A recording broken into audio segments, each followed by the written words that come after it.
8, 1984, in the sold-out Los Angeles Coliseum, over 92,000 fans, the largest crowd in AFC Championship game history, cheered their Raiders on to victory over Seattle and onward to Super Bowl 18. From the start, an intimidating Raider defense dominated, with big plays by number 37, left corner Lester Hayes, and by number 22, right corner Mike Hayes. Raider mind and muscle overpowered Seahawk runners, and led by the big hits of number 77, Lyle Alzado, the silver and black held Seattle to just 167 yards, while racking up 4 quarterback sacks.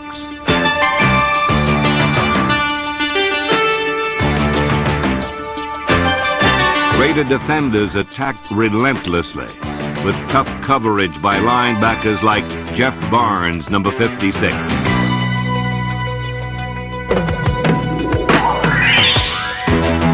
Four times alert play and defensive design created interceptions, including another of the many key plays by number 55, fiery inside linebacker Matt Miller.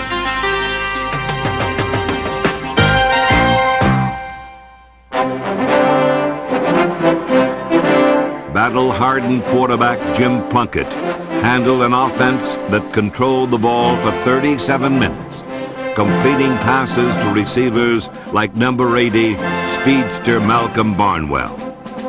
More than 400 yards of offense, including 2 touchdowns by number 27, Frank Hawkins, were powered in part by the bruising offensive line of number 70, Henry Lawrence, Mickey Marvin, Dave Dalby, Charlie Hanna, and Bruce Davis. Number 46, All-Pro Todd Christensen, helped clear the way for number 32, the brilliant Marcus Allen, a 1,000-yard rusher for the season. Meticulous preparation by offensive assistants Sam Bogosian, Larry Kennan, Bob Meshach, Art Shell, Tom Walsh, and Ray Wilsey guided Marcus Allen's rush for 154 yards.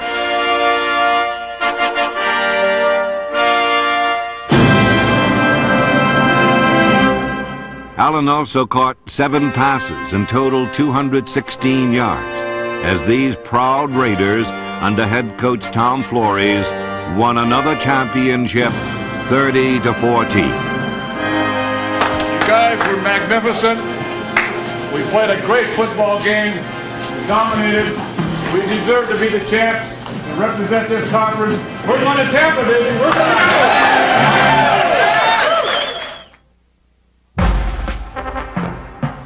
For Tom Flores, the 1983 squad, and the Raiders' undaunted partners, the Tampa trip began in Cincinnati, where guard Charlie Hanna replaced the injured Kurt Marsh, and number 33, Kenny King, along with Marcus Allen, number 32, ripped through the Bengals.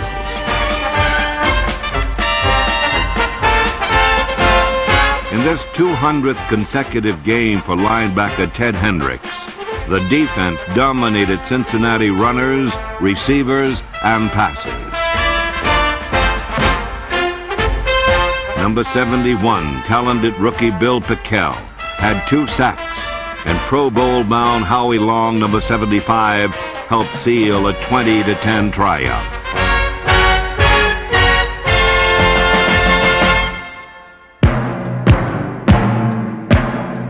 A home win over Houston was followed by a Monday night challenge from Miami, in which scores by halfback Greg Pruitt and tight end Todd Christensen sparked the offense.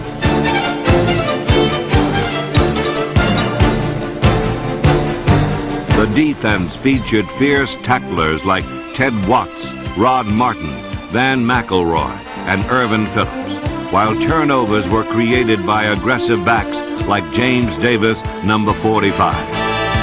Pressure meant big plays, the biggest of which is described by the veteran radio voice of the Raiders, KRLA's Bill King. Woodley back. There they go out. Here's a rush. He's hit. He fumbles. Ball loose at the 35. After it is Townsend. Picks it up to the 40, to the 50. Rumping to the 45, to the 40. He has a blocker. Greg Townsend racing 65 yards with a recovered fumble. Electrifies the LA Coliseum. Let it more. Save that one for the highlight film, Bill. That one's definitely going in. Mastery over Miami added to the Los Angeles Raiders' incredible Monday night record.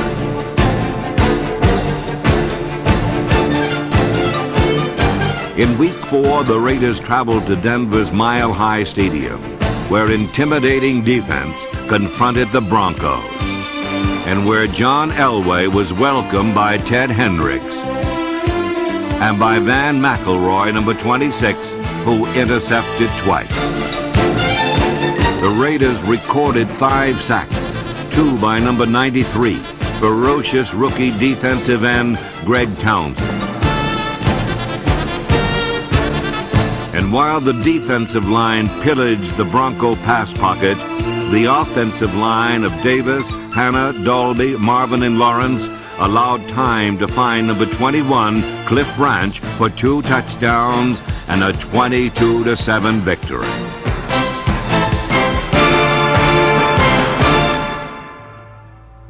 Next, a cross-country trip to Washington found Raider defenders recording 6 more sacks, 5 of them by powerful third-year pro Howie Long. With Marcus Allen sidelined, the Raiders threw for almost 400 yards, including 112 yards and 2 touchdowns by Calvin Muhammad, number 82, plus a record-setting entry in the Raiders' exciting long passing tradition. Play fake, Plunkett back, throwing, way up the field, Branch plenty of room, makes the catch at the 35, the 50, the 40, the 30, he's going all the way, 99 yards, touchdown Raiders, holy Toledo. Another record was Greg Pruitt's 97-yard punt return, with blocks by Darrell Byrd, Tony Caldwell, Otis McKinney, and Rick Burns. But one of the greatest games of recent years was decided by turnovers, as the Redskins came back 37-35. Returning to Los Angeles for Week 6, the hostile Raiders hounded and pounded Kansas City with 5 more sacks and punishing play by number 51 veteran linebacker Bob Nelson.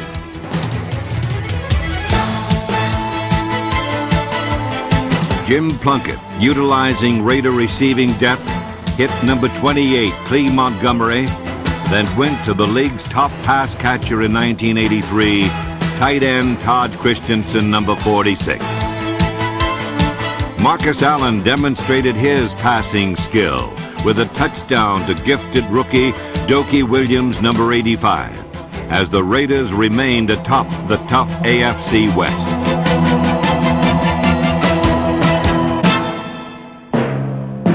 After a 2-point Raider loss in Seattle, number 6 Mark Wilson started in Dallas, and a huge national television audience saw pro sports' winningest team explode for 519 yards against the previously undefeated Cowboys.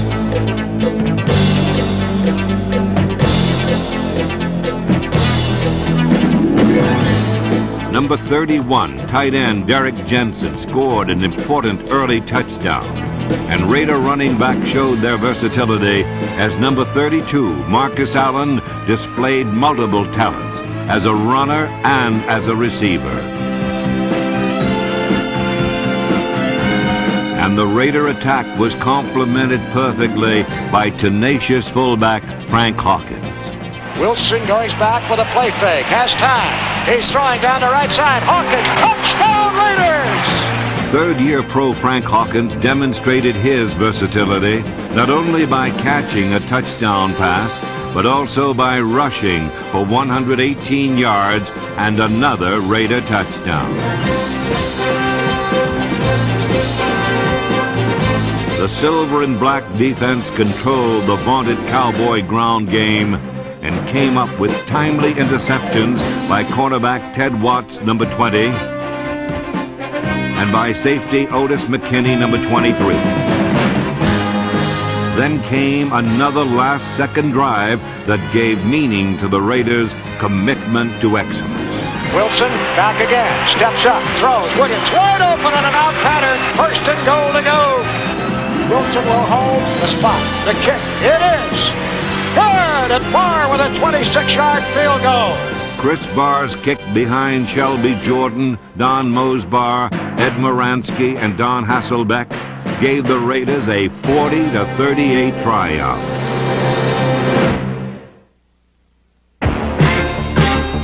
A trip to Kansas City followed a loss to Seattle, and Mark Wilson accounted for an early score with a perfect pass to Frank Hawkins. But Wilson later suffered a broken shoulder, and field leadership returned to the remarkable veteran Jim Plunkett. With Cliff Branch injured, Plunkett made good use of younger receivers like Malcolm Barnwell, Calvin Muhammad, and number 85, Dokie Williams, as the Raiders' explosive offense rolled on. The defense attacked, led by Howie Long, Mike Davis, Reggie Kinlaw, and number 58, Jack Squirek. The clincher came from number 53, outstanding linebacker Rod Martin, who converted turnover to touchdown as the Raiders remained atop the division with a 28-20 win.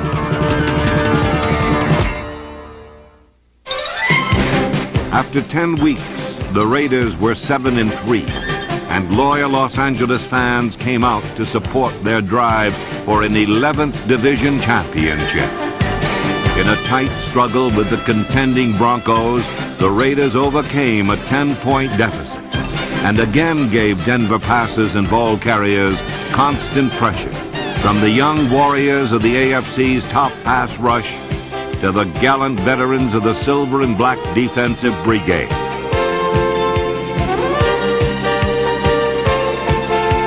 Hunter Ray Guy performed superbly on special teams, as did Kenny Hill, Steve Sylvester, Chester Willis, Jeff Barnes, and David Hum. Hum will hold. Tension abounds. Snap, spot, kick on the way. Good! Chris Barr from 40! Raider special teams again met the challenge, as Chris Barr's kick meant victory 22-20. The next week in Buffalo, the combative Raiders closed down the Bills' running game, and veterans Ted Hendricks, Lyle Alzado, and Rod Martin created interceptions for Lester Hayes and number 36, Mike Davis. The offense slashed for over 400 yards, with Kenny King and Marcus Allen leading the way. But Chris Barr again had the dramatic last word. 3 seconds remaining. Barr's ready. Shelby snaps. It's spotted. It's kicked.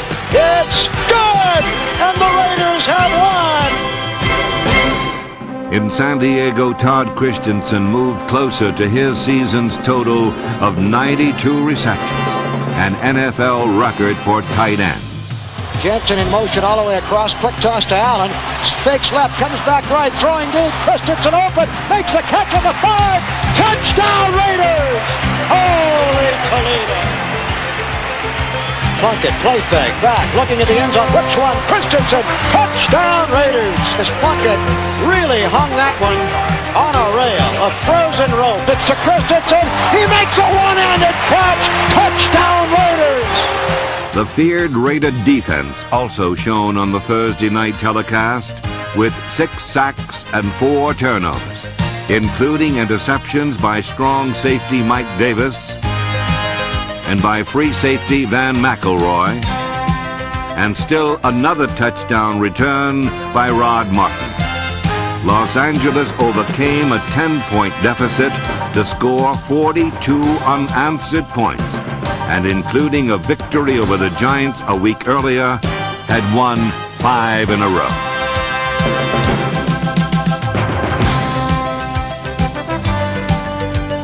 Following a loss to St. Louis, Raider game breakers were ready for the Charger rematch. This time, Raider offensive might struck for almost 500 yards, featuring the lethal speed of Cliff Branch, number 2 receiver in club history, who scored the 67th touchdown of his distinguished career. The '83 season was a fitting tribute to courageous Raider partner Ed McGaw, who passed away in September. Since 1963, when Al Davis pledged to build the greatest organization in sports, the Raiders have totally dominated pro football and all other sports in terms of consistent victory, easily topping baseball's best, the Baltimore Orioles. Basketball's best, the Boston Celtics. And hockey's best, the Montreal Canadiens. Only these amazing Raiders top a .700 winning percentage these 21 years. For 3 memorable decades, the Raider organization has had the greatest players, the greatest coaches, and played in football's greatest games. This tradition of greatness continued in 1983, when Willie Brown became the 3rd Raider in the Pro Football Hall of Fame.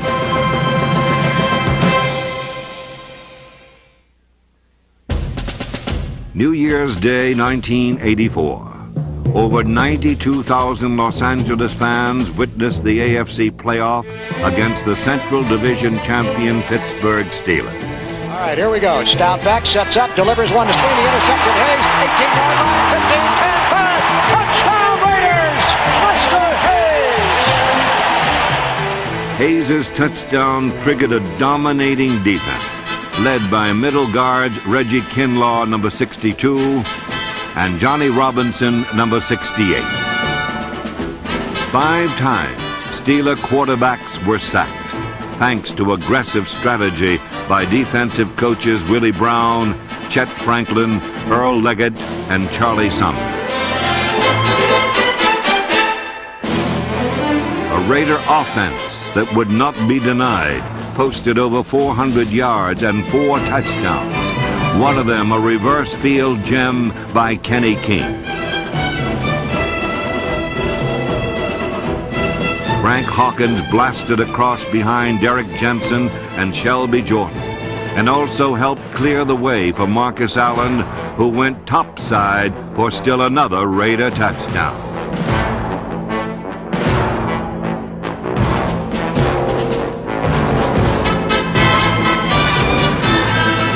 Marcus Allen rushed for 121 yards and 2 touchdowns as he aided the Silver and Black to a 38-10 rout and a berth in the championship game for the 11th time in Raider history.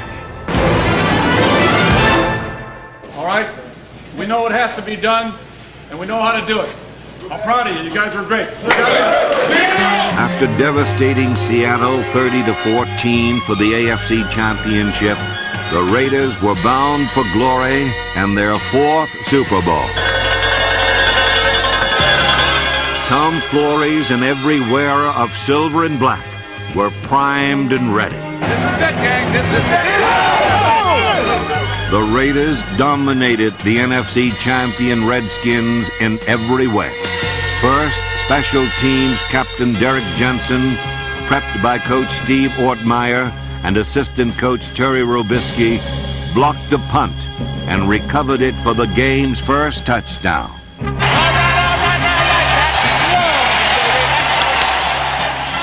Touchdown number 2 teamed passing partners Cliff Branch and Jim Plunkett. Dedicated pass protectors and aerial design based on attacking deep with pressure football, not percentage football. With number 62 middle guard Reggie Kinlaw controlling the center of Washington's line, the Raiders held the top-scoring team in NFL history to just 9 points and shut down powerful John Riggins including a 4th and 1 play that made the final outcome obvious.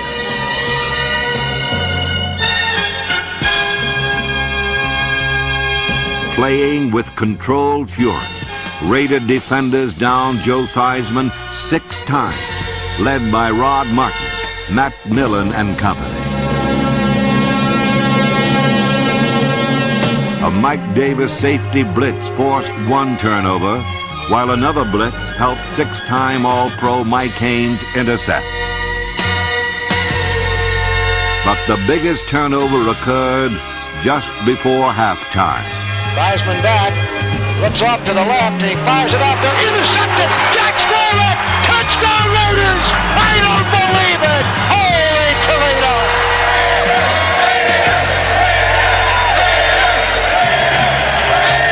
We got 30 minutes of Raider football, baby. 30 minutes of Raider football, and it's all ours. No let up, no let up. Let's go!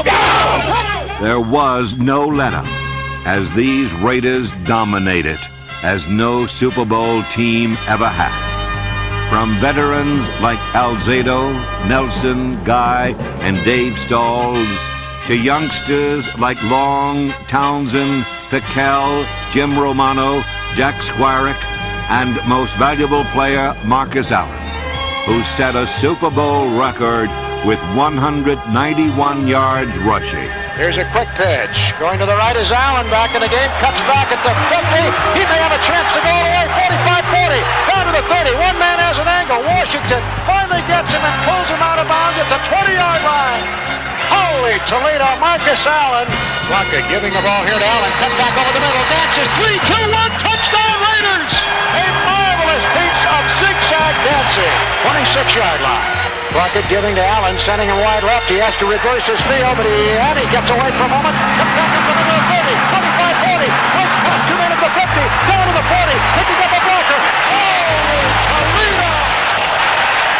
It's all over, and the Raiders have dominated beyond the wildest dreams of the most loyal Raider follower here or in any other universe. Just win, baby.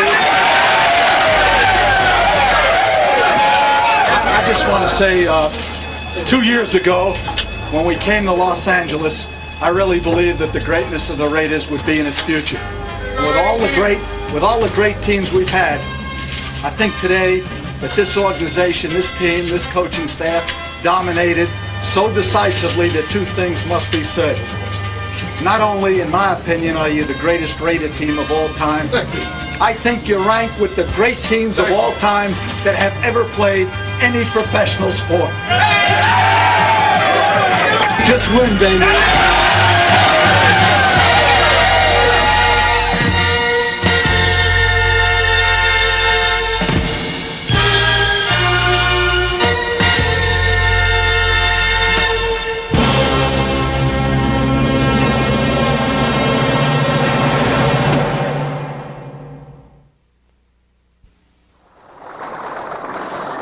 It was one of the finest seasons in the 64-year history of the National Football League.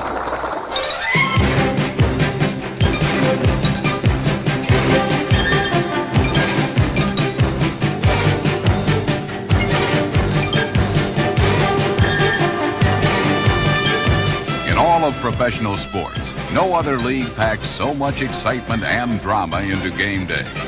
All right, Bunch, here's a chance. We got the ball first. Now, let's get a block. Go to kickoff. Let's bring it out. Let's have some fun. Let's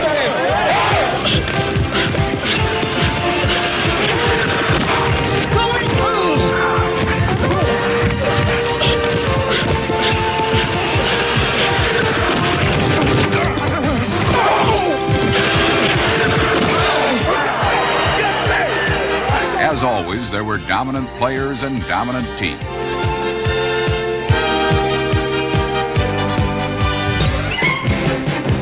But never in the league's history has a championship chase been at the fingertips of so many.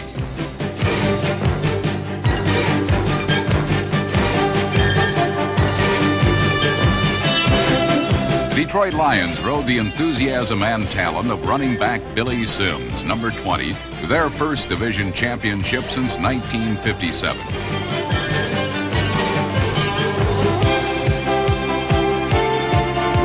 Another inspirational performance was turned in by Atlanta's Billy Johnson, number 81, who was named the comeback player of 1983.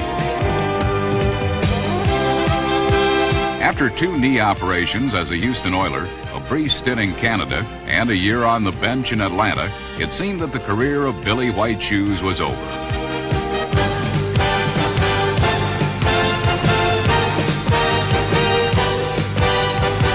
But in 1983, number 81 destroyed such notions with a season so stunning it made believers of dreamers everywhere. Now they've got to go to the end zone with 2 seconds left.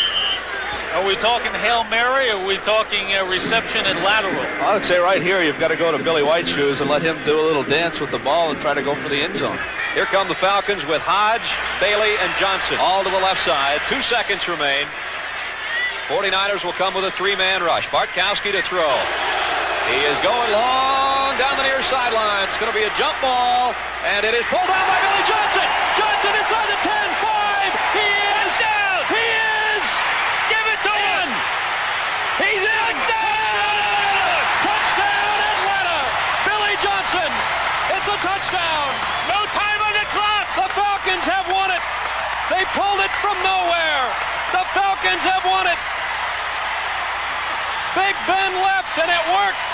Full moon over Atlanta, Fulton County Stadium, and Shoes did his thing. Billy White Shoes Johnson, a touchdown. Once he caught it, he had no place to go. He got inside the 5, looked for daylight, and then dove for the end zone. How about that? Even though the Atlanta Falcons weren't a team of destiny, thanks to the proven skills of Billy Johnson, they were a team of daring and drama. In Denver, the Broncos were banking on the unproven pro skills of quarterback John Elway, the NFL's #1 draft choice. Number 7 won the starting job during preseason, but when the regular season kicked off, Elway couldn't stand up to the pressure.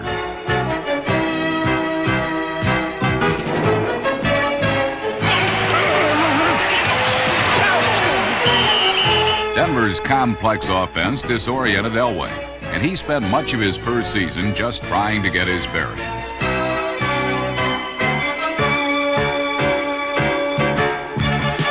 But helped along by head coach Dan Reeves, Elway rebounded and led the Broncos to a wild card playoff berth.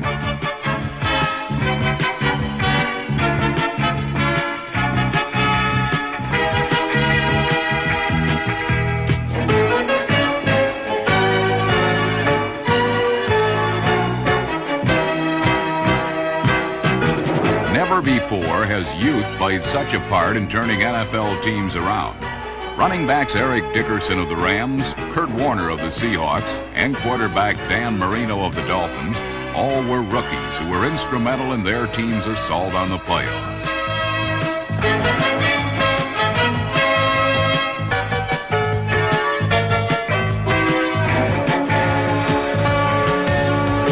Miami's Don Shula went with Marino in the season's 5th week, and number 13 responded by leading the AFC in passing, while directing the Dolphins to the AFC Eastern title. Marino gave Miami a deep passing game. Number 29, Eric Dickerson, gave the Rams a running attack and a playoff berth.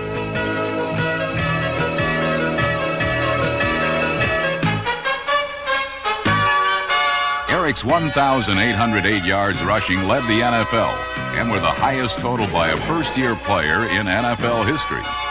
His 85-yard touchdown run against the Jets was also the longest run from scrimmage in 1983. The top rusher in the AFC was Seattle's first-round choice Kurt Warner, number 28.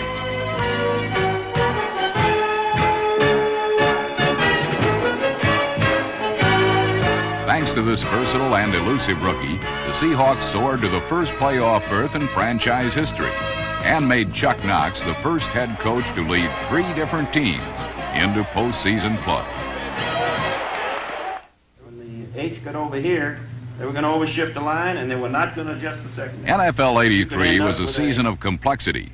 On offense, the one-back attack was in, and the defense had to find a way to stop As it. you read this type of action, you've got to get depth because they've zipped the Z in so far that he'll be coming in behind you.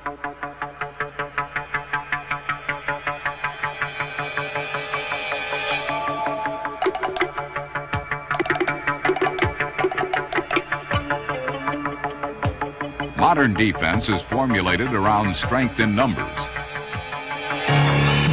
But one powerful man on the line of scrimmage can still control the game.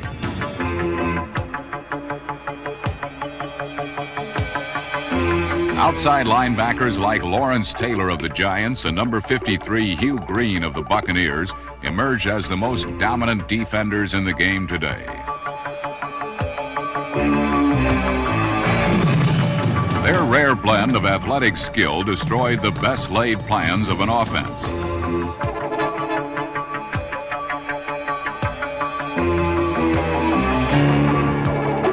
In 1983, these and other talented players led a charge that resulted in an NFL record for defensive touchdowns in one season.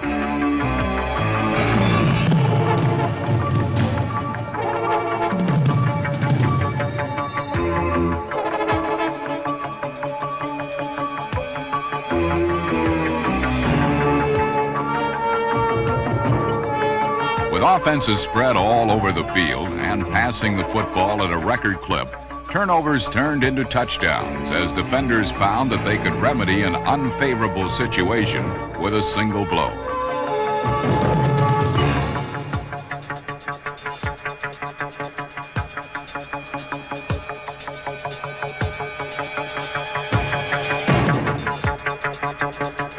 Because of this wide-open approach, the pulse of any game could change rapidly.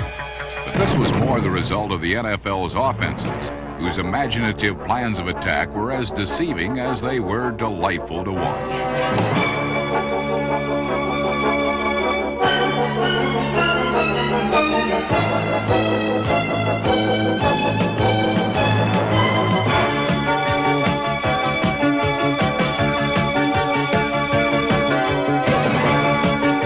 Not since the pass-happy days of the 1950s have so many spirals filled the air.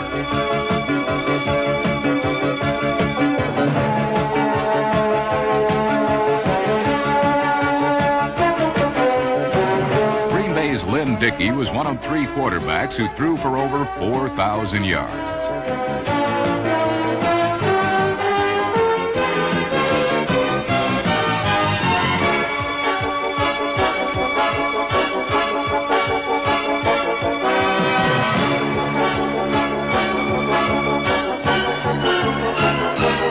Atlanta's Steve Bartkowski was the NFL's top-ranked passer.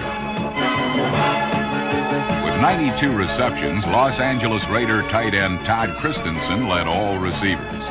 Teams won by passing when they wanted to pass, not when the defense dictated that they could.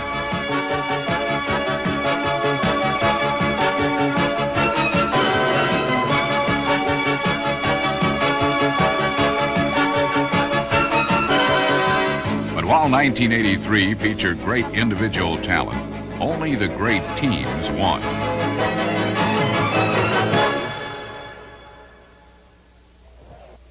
All right, let's go split right close, 20 paint. 20. With its one back, two tight ends, and pre-snap movement, the Washington Redskin offense, quarterbacked by Joe Theismann, scored 541 points, the highest in NFL history.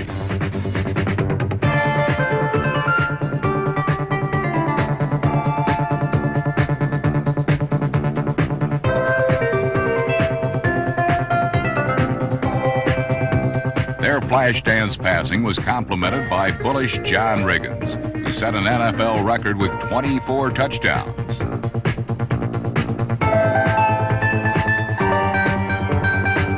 Armed with the best offense in football and the league's toughest defense to run against, the Redskins bred the conviction in an opponent that they would have to play a perfect game to beat them. Only two did, as Washington won 14 regular season games and then 2 more en route to the NFC Championship.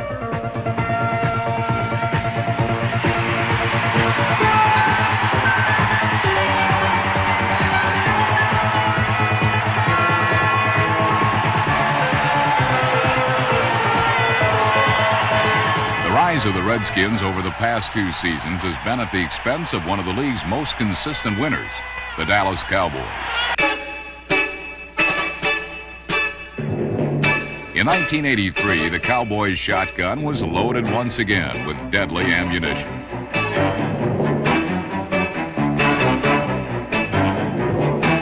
The end zone always seemed in the range of number 33, Tony Dorsett, and number 11, Danny White.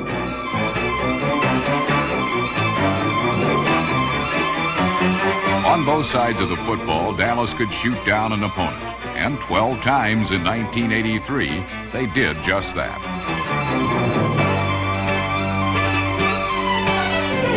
Only Dallas appeared to have the firepower to stop the rampaging Redskins, and in their Monday night season opener, the Cowboys overcame a 23-0 halftime lead to win 31-30. They would win 11 out of their next 13 games, and had only to beat Washington at home in the season's 15th Sunday to win the Eastern Division Championship.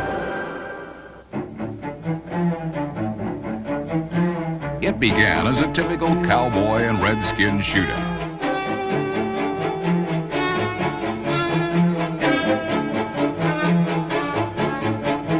In the first half, the Cowboys were swept under a wave of burgundy that was stirred up by Joe Theismann.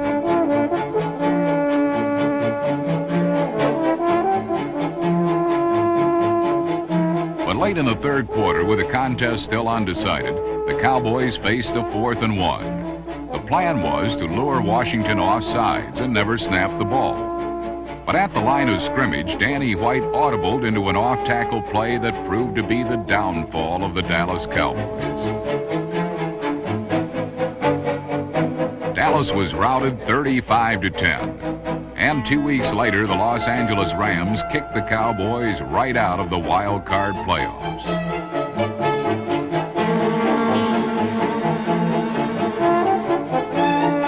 Suddenly, Dallas's 18th consecutive winning season and impressive 12-4 record was overshadowed by their failure to get to the Super Bowl. The New Orleans Saints have never been to a Super Bowl. In fact, they have never had a winning season. One thing I want you to remember. Football is only a small part of your life. It ain't life or death out there. All we got to do is go out and do the same thing that we've asked from the first day we started. Do everything as good as you can, and then a little bit more. That's all the hell you got to do.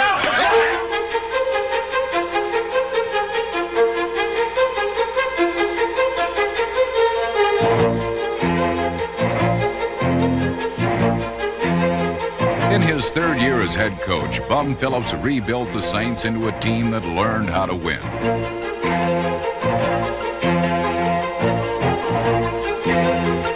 Led by old pro Kenny Stabler, number 16, New Orleans set their sights on something they had always wanted, but never had: a winning year.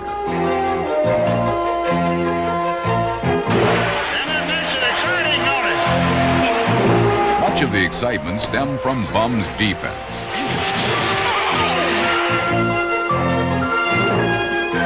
The Saints were the NFC's top-ranked defenders, and by the season's final Sunday, New Orleans was but 1 game away from their elusive dream.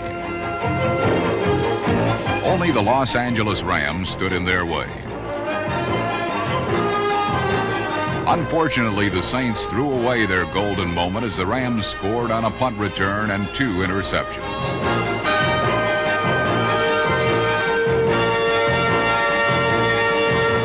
With but 6 seconds remaining, a field goal finally ended Bum's quest of making his Saints winners, and they rode out of 1983 saddled with a record of 8 wins and 8 losses. The Los Angeles Raiders are at the opposite end of the spectrum from the Saints. During the last 20 years, they have been the winningest organization in pro sports. While While some suggest that the game has taken on a vanilla flavor as teams seek to avoid mistakes, the Raiders still swing from the heels, regardless of which team has the football.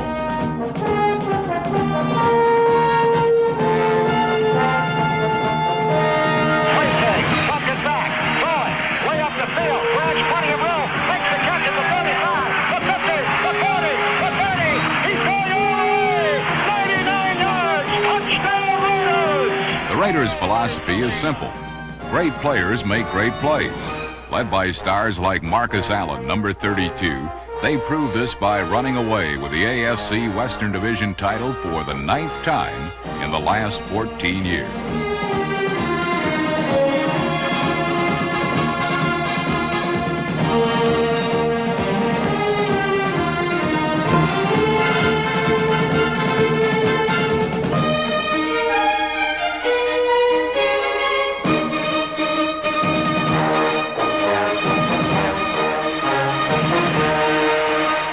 The Los Angeles Raiders have been so typecast as intimidators and roughnecks that people forget how much genuine talent they have.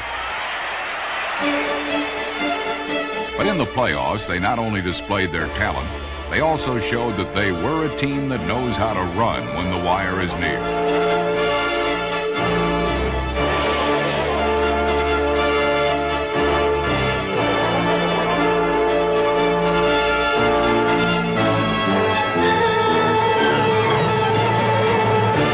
The Raiders destroyed the Pittsburgh Steelers 38-10, then struck 12 on the Cinderella season of the Seattle Seahawks with a 30-14 pounding in the AFC Championship game.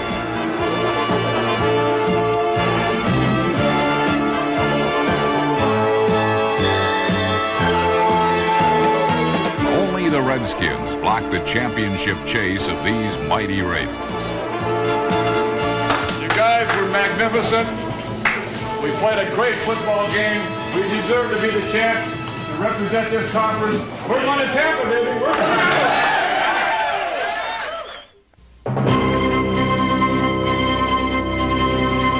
to Super Bowl 18.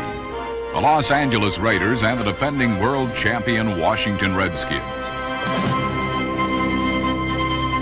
What seemed to be a perfect matchup quickly turned into a classic mismatch.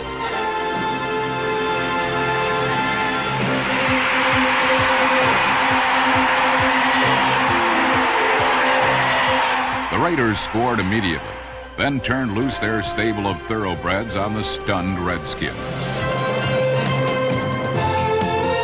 Marcus Allen ran for a Super Bowl record 191 yards, and quarterback Jim Plunkett passed the Raiders to a 14-3 lead.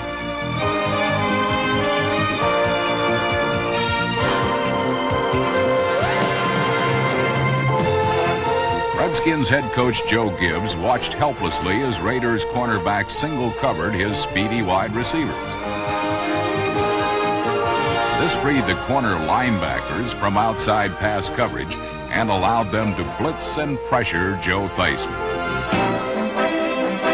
The Redskin ground game fared even worse as the Raider inside linebackers shut down the inside power running of John Riggins.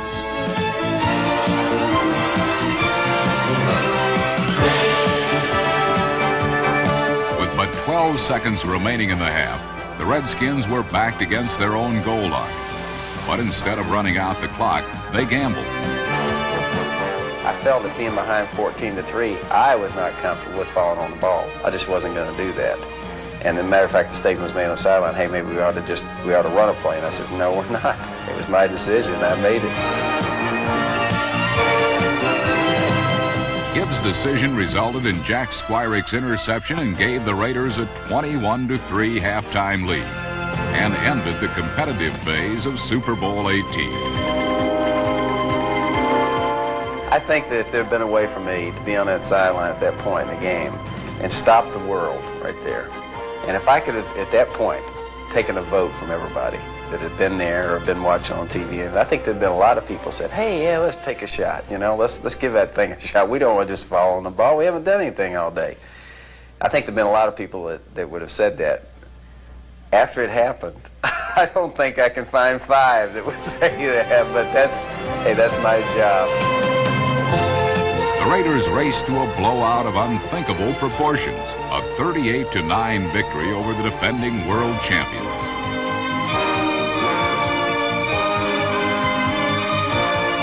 Giving to Allen, sending him wide left. He has to reverse his field, but he gets away for a moment. Comes back up to the middle of 30, 25, 40. Right past 2 men at the 50, down to the 40, picking up a blocker. It was their 3rd world championship, and they had done it in a style befitting their swashbuckling image. As always, the season belongs to the champion, and 1983 belonged to the Los Angeles Raiders.